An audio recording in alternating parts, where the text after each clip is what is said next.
poser la question de qui sont les politiques qui nous représentent.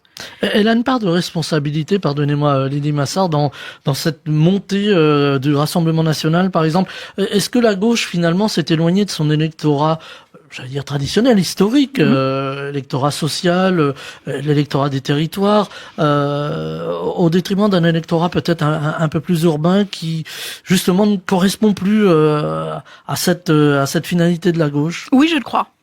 Et là, je vais parler d'un combat qui est un combat de l'UDB, mais qui est aussi tout à fait personnel. Il se trouve que je suis cuisinière.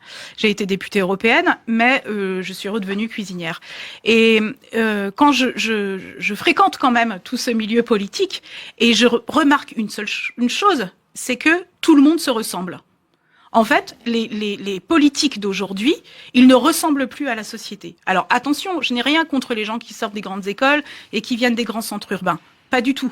Mais je crois, on en a besoin d'ailleurs, mais je crois qu'on a besoin de diversité dans le paysage politique. On a besoin d'élus qui nous ressemblent. Et d'ailleurs, quant à l'Assemblée nationale, on dit un mot qui s'appelle la représentation nationale. Alors que dans l'Assemblée, il n'y a quasiment aucun ouvrier, aucun employé, qu'est-ce que c'est que cette représentation ? Voilà. Il y a une distorsion entre la vraie vie, si vous me permettez, et la représentativité, justement, là aussi à l'Assemblée nationale. Tout à fait. Et à un moment donné, quand on a des gens qui sortent tous des grandes écoles, qui ont tous un même profil, on aboutit à quoi ? On aboutit à quelque chose qui est extrêmement technocratique. Mmh.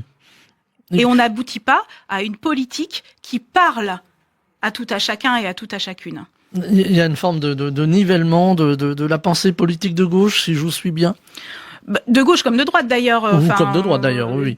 Je veux dire, je crois que toute la classe politique, elle est un peu concernée par ça. Et à un moment donné, quand les gens ne se sentent plus représentés, on vit comme dans un système qui s'appelle la démocratie représentative. Donc à un moment donné, quand les gens ne se sentent plus représentés par leurs élus et quand ils considèrent que leurs élus représentent une élite qui est un peu déconnectée du terrain, automatiquement, on fait monter l'extrême droite. C'est un peu mécanique. Et moi, je crois qu'aujourd'hui, la gauche, qui est ma famille politique, doit se remettre en cause. Et elle doit se remettre en cause, je l'ai dit, dans son projet politique, en tenant compte des territoires, des gens qui vivent sur les territoires et des réalités qu'ils vivent. Et elle doit aussi se remettre en cause dans le personnel, dans les personnes politiques qu'elle présente.